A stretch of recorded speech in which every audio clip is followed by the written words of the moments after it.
안녕하십니까. 부종식 변호사입니다. 자, 이번 시간에는 관리위원회에 대해서 한번 여러분과 함께 살펴보도록 하겠습니다. 자, 이번 시간에 키워드를 한번 살펴보시겠습니다. 첫 번째 키워드, 자, 관리위원회의 구성. 두 번째 키워드, 관리위원회 권한. 세 번째 키워드, 관리위원과 위원장.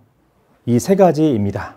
자, 이 세 가지에 대해서 우리 집합건물법과 사례 그리고 실무에서 나와 있는 이야기들을 가지고 여러분과 한번 나눠보는 시간을 갖도록 하겠습니다. 자, 이제 보시겠습니다. 자, 첫 번째 관리위원회 선출 방법에 대해서 한번 살펴보도록 하겠습니다. 자, 이런 질문들을 주세요.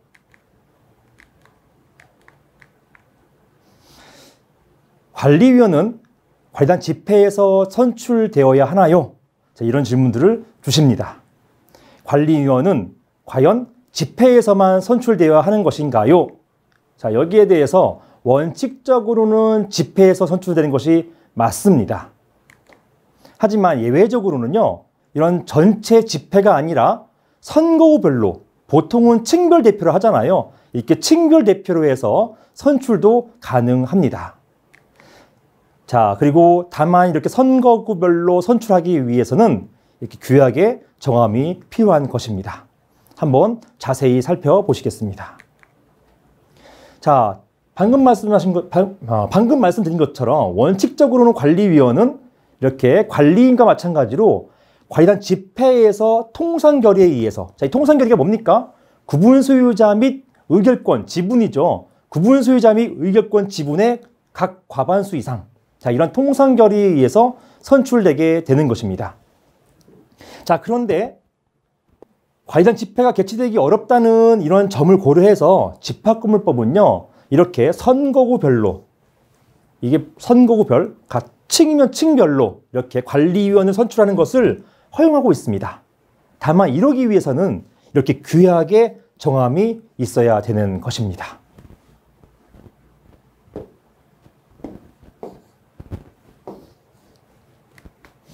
자, 다음을 보시겠습니다.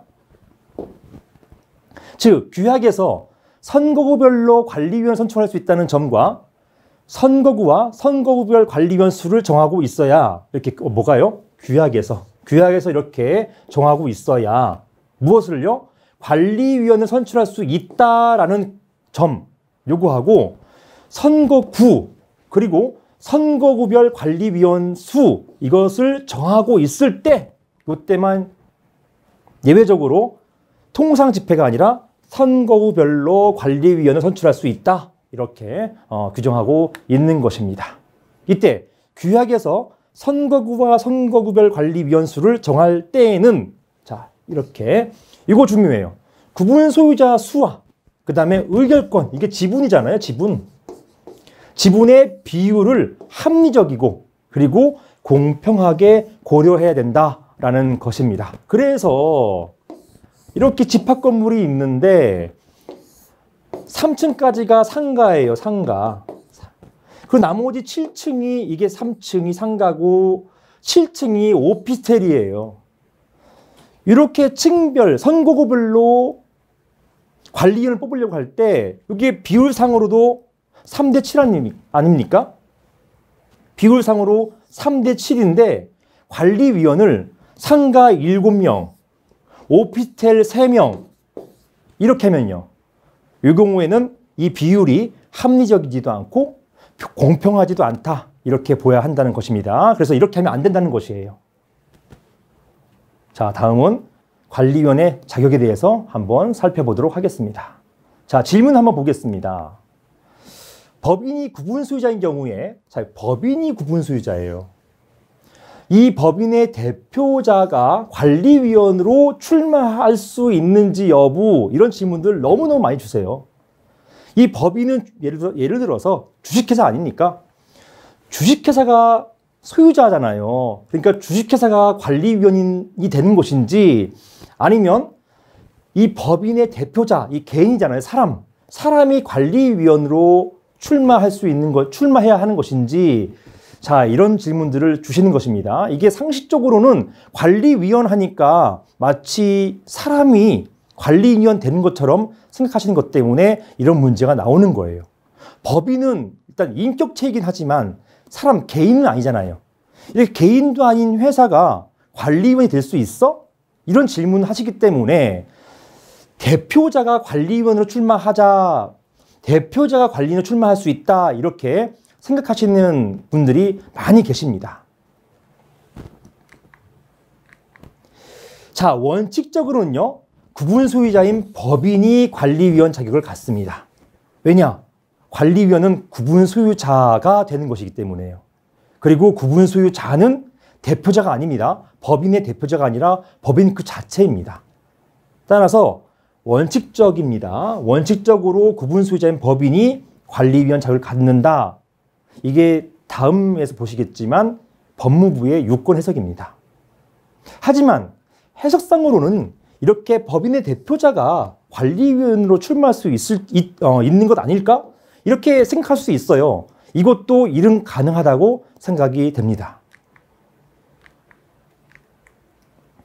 자, 공동주택의 경우에는요, 법인이 소유자인 경우에 이런 개인이요, 동별 대표자로 출마할 수가 있게 규정되어 있어요. 이것과 마찬가지로 생각하자라는 것입니다. 공동주택이 아닌 집합건물에 있어서도 법인이 구분 소유자이지만 법인의 대표자가 관리위원으로 출마할 수 있게 해석하자. 이렇게 보는 견해, 이런 견해가 있을 수 있고요. 이게 충분히 가능하다고 생각이 됩니다. 다만 법무부는 굉장히 엄격하게 해석하고 있어요. 대표자가 구분 소유자가 아니지 않느냐. 이렇게 구분 소유자가 아닌데 어떻게 관리인이 될 수 있느냐, 관리위원이 될 수 있느냐, 이런 생각을 하고 있는 거예요. 그래서 엄격하게 대표자는 법인인 것이지 법인의 대표자는 관리위원이 될 수 없다, 이렇게 보고 있습니다. 이게 법무부의 유권 해석이 되겠습니다. 그래서 안전하게 가시려면은 법원의 유권 해석에 따라서 법인 대표자가 아니라 법인을 관리위원으로 출마하게 한 다음에 관리위원을 뽑혔을 경우에는 법인의 대표자나 법인의 대리인이 법인의 대표자가 나가야겠죠. 자, 다음은 관리위원회 결격 사유에 대해서 한번 살펴보시겠습니다. 질문을 보시겠습니다. 자, 위탁관리회사의 대표가 관리위원이 될 수 있나요? 이런 질문들을 참 많이 주시죠. 위탁관리회사의 대표가 관리위원 될 수 있나? 자, 이런 내용입니다. 자, 요거는 사실은 명문의 규정이 있어요. 즉, 위탁관리회사의 임직원은 관리위원이 될 수 없다라고 하는 규정이 있습니다. 이게 집합건물법 시행령 제8조 제6호에 규정되어 있습니다. 자, 다시 보시면 집합건물법 시행령 제8조 관리위원회 결격 사유가 쭉 나열되어 있거든요. 여기에서 제6호가 있습니다. 6호 보시면 관리위탁계약 등 관리단의 사무와 관련해서 관리단과 계약을 체결한 자, 요거는 개인일 수도 있고 보통 관리회사, 개인일 수도 있지만 이거는 법인, 요게 관리회사인 것이죠. 이런 관리회사, 요 회사 또는 그 임직원이잖아요. 그 임직원은 관리위원회의 위원이 될 수 없다, 관리위원 안 된다 라고 규정되어 있습니다. 자, 실무에서는요, 이 관리위원은 안 될 수 없어요. 그러면요, 관리인은요? 이게 문제됩니다. 이거 오해하시면 안 돼요. 관리위원회 위원은 될 수 없다라고 규정되어 있잖아요. 그런데요, 관리인은요? 집합건물법 제24조 제2항에는 관리인은 구분 소유자를 요하지 않아요. 따라서 해석상으로 이 법문의 규정상으로는 이러한 위탁관리 회사일지라도 관리인은 될 수 있다, 이렇게 해석되는 것입니다.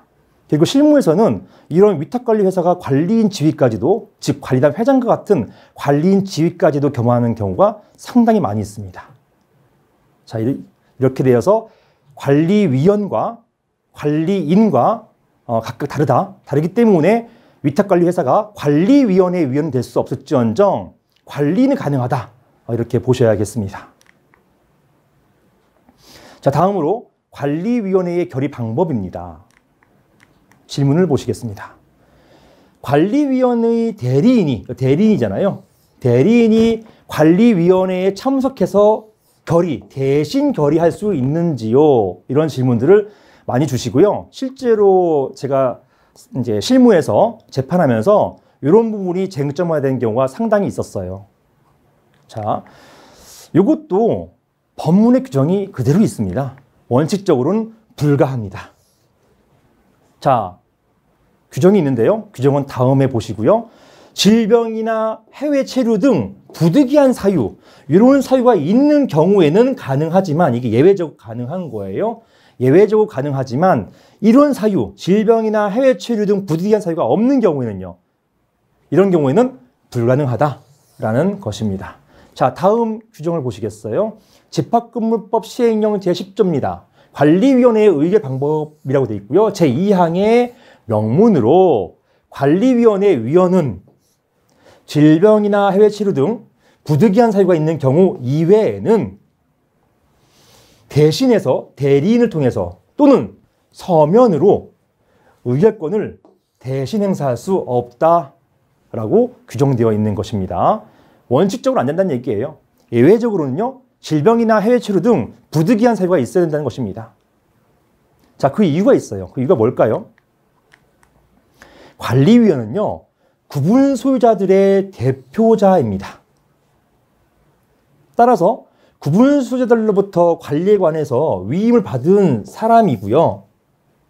이런 관리인으로서는 마땅히 본인이 직접 참석해서 결의하고 의결하고 해야 되는 것이지 이것을 함부로 대리권 수여해서 또는 위임해서 다른 사람이 관리위원회 위원 대신해서 참석해서 의결하게 못한다는 것입니다.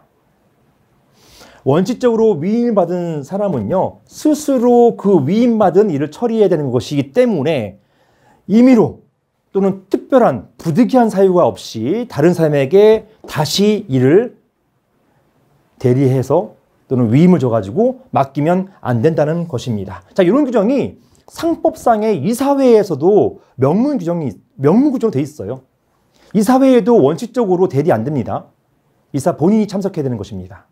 자, 이런 상법상 회사의, 특히 주식회사의 이사회 의결과 마찬가지로 관리위원회의 의결도 관리위원들이 직접 참석해야 된다. 주식회사 같은 경우는 이사들이 직접 참석해서 의결하듯이 관리위원회도 관리위원들이 직접 참석해야 된다라는 것입니다. 이것이 원칙이다. 자, 여기에 대해서 한번 살펴보았습니다. 자, 다음은 관리위원회와 결의사항에 대해서 한번 살펴보도록 하겠습니다. 자, 질문이 이렇습니다. 관리위원회에서 규약을 개정할 수 있나요? 자, 이런 질문을 주십니다. 결론부터 말씀드리면 당연히 안 되죠. 왜냐하면 규약은요, 관리단 집회에서만 개정이 가능합니다. 따라서 안 됩니다. 자, 여기에서 궁금해하신 분이 있을 수도 있어요. 이게 왜요? 왜 관리단 집회에서만 개정이 가능한가요? 라고 돼 있을 때, 자, 이걸 아시려면 먼저 집합건물법상 강행규정과 임의규정을 구별하셔야 돼요. 즉, 집합건물법상의 규정들이 있는데요. 만약에 어떤 규정이 있고 이 규정에 반하면은 무조건 바로 무효가 되는 것, 이게 강행규정입니다. 그런데 그 규정이 있는데 그 규정에 만약에 규약으로 달리 정할 수 있다, 또는 규약으로 달리 정하지 않는 한 어떻다, 이렇게 규약으로 달리 정할 수 있는 어떤 유보조항을 두는 경우가 있어요. 그 경우를 임의규정이라고 합니다. 이게 판례의 태도예요. 기본적으로 판례의 태도가 그 규정 하나하나를 이게 강행규정인지 임의규정인지 따지지 않고, 강행규정은 임의규정이 아닌 것이고 임의규정은 뭐냐? 규정 중에서 규약으로 달리 정하지 않는 한, 또는 규약으로 어떤 조항을 유보했을 경우에 그때는 규약으로 정할 수 있다. 이런 규정을 임의규정이라고 하는 것입니다. 따라서 규약으로 달리 정하지 않는 한 또는 규약으로 달리 정할 수 있는 것을 법이 마련해 놓지 않았는데 그럼에도 불구하고 함부로 규약으로 막 개정한단 말이에요. 규약으로 막 개정하고 규약에 따라서 규약에 근거해가지고 규약이 없는데도 막 관리위원회에서 규약을 막 개정하고 이렇게 되면 안 된다는 것이에요. 자, 집합건물법에는요. 관리위원회에서 규약을 개정할 수 있다. 이런 규정이 없어요. 이런 규정이 없으면요. 이 규정은 강행규정일까요? 임의규정일까요? 없잖아요. 이런 유보규정이 없잖아요. 그래서 강행규정이에요. 즉 법에는요. 규약으로 관리위원회에서 규약을 개정할 수 있다라는 유보조항이나 이런 규정이 없어요. 없기 때문에 어떻게 된다? 강행규정으로서 무조건 관리위원회에서는 규약을 개정할 수 없다라는 해석이 나오는 겁니다. 관리위원회에서는 규약을 개정할 수 없고 항상 규약의 개정은 자, 다음 보시는 것처럼 규약은 항상 관리단 집회에서 구분 소유자 및 의결권의 4분의 3, 75%이죠. 이렇게 동의를 얻어서만 개정할 수 있는 것입니다. 여기에 규약으로 달리 정하지 않는 한 이런 유보조항이 없어요. 그래서 규약으로 관리위원회에서 규약을 개정할 수 있다라고 했다 하더라도 이 규약은 무효가 되는 것입니다. 그리고 안 돼요. 관리위원회에서 규약을 개정할 수 있는 가능성이 아예 봉쇄되어 있습니다. 무조건 규약은 집회에서 구분 소유자 및 의결권의 4분의 3 동의를 얻던가 아니면 서면 결의가 있죠. 이런 관리단 집회를 가름해서 대신해서 결의할 수 있는 방법인 서면 결의. 요거는 80%죠. 구분 소유자 및 의결권의 80%가 되겠습니다. 자, 이런 80%의 동의를 얻어서 개정할 수 있는 것이지 관리위원회에서 규약 개정할 수 없어요. 개정했다 하더라도 무효가 되는 것입니다.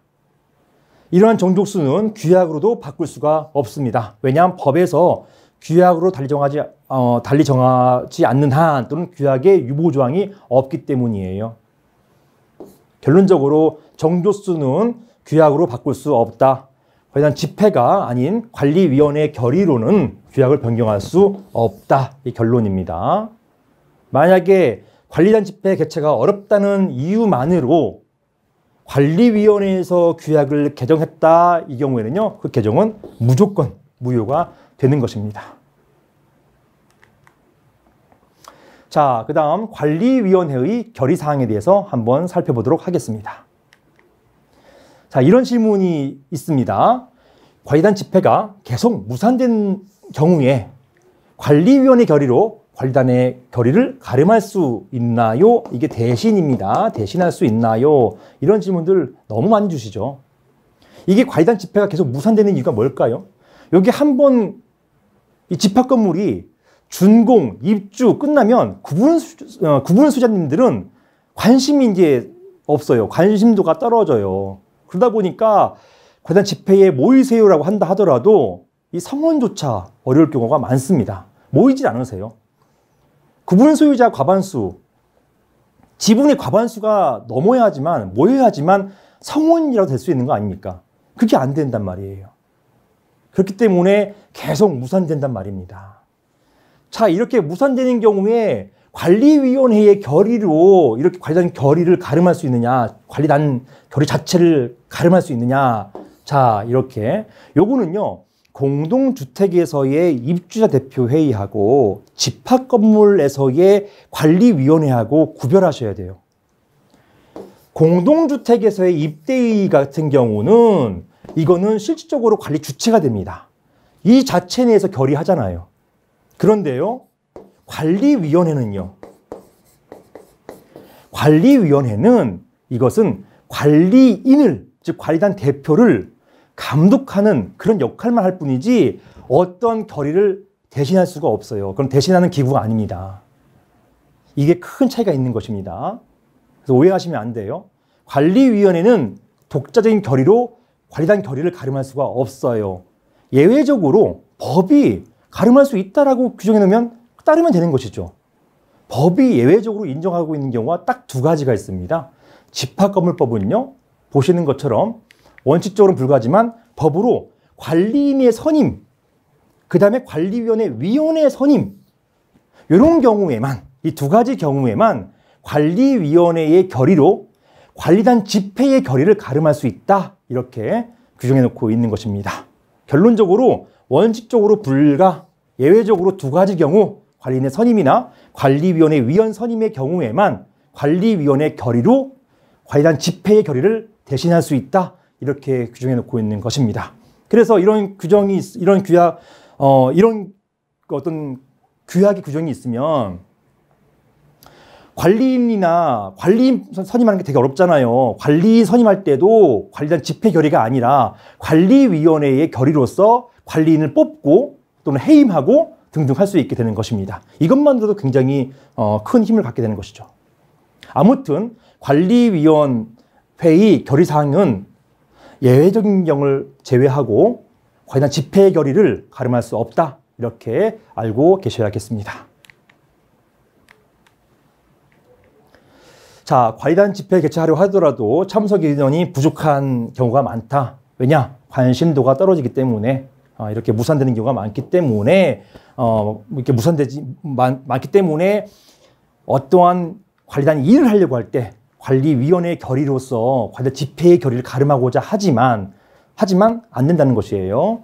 이렇게 집회 개최가 어렵다고 해서 관리위원회에서 이렇게 가름해가지고, 관리단 집회에 가름해가지고 결의할 수는 없는 것이다, 라는 것입니다. 자, 다음으로 관리위원회 위원장의 선출에 대해서 한번 살펴보도록 하겠습니다. 자, 이런 질문을 주셨어요. 규약의 별도의 정함이 없더라도 관리위원회 위원장은 관리위원이 호선할 수 있나요? 라는 질문을 주셨습니다. 이게 실무에서는 사실 많이 호선으로 많이 하세요. 일단 규약에 호선할 수 있다라고 규정되어 있으니까요. 이렇게 많이 하시는데, 자, 일단 관리위원회 위원장은 관리위원이잖아요. 관리위원 중에서 위원장을 뽑는 거지 않습니까? 보통은 우리 생각하기에서는 관리위원을 호선하는 게 더 맞다라고 생각할 수도 있지만, 법은요, 자, 보시는 것처럼 원칙적으로 집회에서 선출하도록 해놓고 있습니다.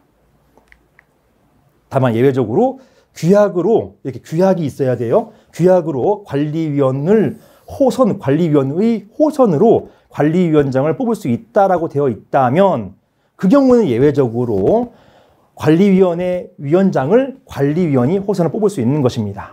이런 규약 규정이 없을 경우에는요, 이 경우에는 언제나 원칙으로 돌아가서 관리단 집회에서 선출해야 되는 것입니다. 관리위원회 위원장은 원칙적으로 관리단 집회에서 선출되도록 규정되어 있습니다. 하지만 관리위원회 위원장은 그 역할이 뭐냐? 실질적으로 이 관리위원회를 주재하는 역할뿐이에요. 제가 보니까 이 관리위원회는 이 대통령제 국가에서 국회와 되게 비슷하더라고요. 국회 같은 역할을 하는 것이고, 이 위원장은 국회의장이에요. 자, 이 국회의장은 국회 이 회의를 주재하는 역할을 하는 것이잖아요. 자, 이런 역할을 할 뿐이라는 것을 고려한다면 관리위원회 위원장을 선출하기 위해서 관리단 집회를 개최하는 것, 이것이 번거로운 일이 될 수가 있습니다. 따라서 이것 때문에 이렇게 규약의 정함이 있는 경우, 이런 단서를 달고요, 규약으로 정해놓고 있어야 되는 것이다. 무엇을? 관리위원들이 호선으로 관리위원장 뽑을 수 있다라고 규정되어 있다면, 그 경우에는요, 집회 결의가 아니라 관리위원들만 뽑으면 그 위원들이 호선, 서로 누구 될 것인지를, 관리위원장 될 것인지를 서로 거수든 무엇이든 서로 뽑을 수 있다는 것입니다. 이렇게 규약의 정함이 있을 경우에는 관리위원들이 관리위원장을 서로 호선해서 뽑을 수 있다라는 것입니다. 자, 그 다음에 관리인과 관리위원회 위원장, 자, 여기에 대해서 한번 살펴보겠습니다. 정말 너무너무 많이 이제 질문들도 주시고, 저희가 실무에서도 쟁점이 많이 되는 부분입니다. 관리위원회 위원장이 관리인을 겸직할 수 있나요? 이런 질문들 많이 주시죠. 실제로 너무 많습니다. 제가 보니까 방금 제가 어떤 말씀 드렸냐면 관리위원회는 이 대통령제 국가에서 국회 같은 역할을 한다고 했어요. 거기에 위원장이니까 국회의장이잖아요. 그리고 관리인은요, 이게 대통령제 국가에서 대통령 같은 역할을 하더라고요. 이게 공동주택에서 입주자 대표회의하고 다릅니다. 이것 때문에 굉장히 공동주택 생각하시고 이런 집합건물 총회 오셔가지고 약간 좀 법하고 다른 말씀 하시는 분들이 너무 많이 계세요. 즉 과연 집회에 오셔서 관리인 선임을 해야 되는데 관리인 선임을 안 하시고 무슨 위원 선임들을 막 하시더라고요. 근데 위원 선임을 한 거 보니까 이게 뭐냐 보니까 이분들은 관리위원들 마치 입주자 대표회의에서의 그 임원들을 뽑으시는 것 같은 역할들 그런 것들을 하시더라고요. 그래서 제가 관리는 왜 안 뽑으세요? 대표를 왜 안 뽑으세요? 하니까 이거 우리가 뽑으면 돼요. 우리가 호선하면 돼요. 이렇게 얘기하시더라고요. 관리인하고 관리위원회 또는 입주자 대표회의 회장 같은 것은 입주자 대표회의에서 뽑을 수 있겠지만 관리인은 이와 별도로 총회에서 뽑도록 법이 규정해 놓고 있습니다. 집합건물법 24조 관리인의 선임에 대해서 별도 규정이 있단 말이에요. 그래서 임원들 뽑고 거기서 관리인을 새로 뽑는다? 자기네끼리? 이거 무효됩니다. 이게 무효된 사례가 너무너무 많이 있어요. 이 점을 각별히 유의하셔야겠습니다. 즉 다른 거예요. 관리인과 관리위원회 위원장은 너무 다릅니다. 관리인을 마치 공동주택에서 입주자 대표회의 회장처럼 생각하시는 분들이 계세요. 그것 때문에 이런 질문들 주시는 것 같아요. 그 사람이 그 사람 아니냐? 이렇게 하시거든요. 실무에서는요, 재판에서는요, 그 사람이 그 사람이다 하는 순간 그 재판 집니다. 달리 봐야 되는 것이에요. 그러면 이 건물에는 지금까지 관리위원회 회장 또는 관리단 입주자 대표회의 회장만 있었어요.